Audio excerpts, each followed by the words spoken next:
In this video, we'll show you how to manage your calendar. By default, we've already included a calendar page, so here we are on that page. Let's go ahead and turn on edit mode, and if we click on the green bar at the top, we can delete this calendar. And to add it back in to any page, all we do is click the calendar button and click insert. And there it is. And when we delete the calendar from our page, it doesn't delete any of our events. It just removes the calendar from that page.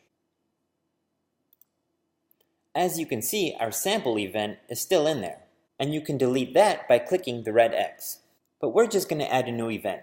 So we click the blue button that says Add New Event, and here we type in our information.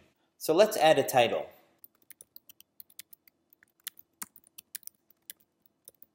Let's add a description.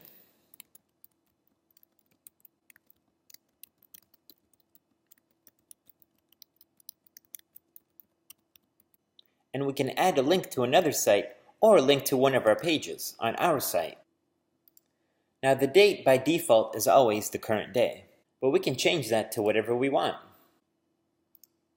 We can set a start time, which is optional, and we can set an end time, which is also optional. And if your event repeats, we can add that as well. So let's say this is a 3-day event. We'll do daily, and it happens 3 times, and we click save.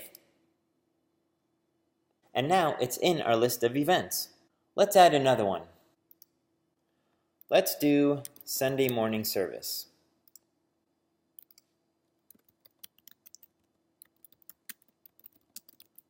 Let's set this for Sunday, obviously. Let's just give it a start time of 9 a.m. And we want this to repeat every week on Sunday. So we select repeats weekly, and let's just put in 52. Since there's 52 weeks in a year, this will cover us for the whole year. Let's click save. And there it is in our list. Now at any time you can click the edit button if you need to go back and make any changes to an event. So let's say we want to change this to 10 a.m. start time. There it is. Also, if you need to create another event identical or similar to one you already have, you can use the duplicate button. And now you can just change the date or the time or maybe change the description a little bit, whatever you want. But the nice thing about this is you don't have to retype everything all over again. And of course, you can always delete an event. So let's close this and see what our calendar looks like.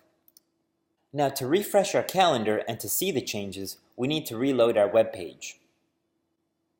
And there's our events. Now if you hover your cursor over the event, it automatically shows you the details. And there's no limit to how many events you can have on your calendar.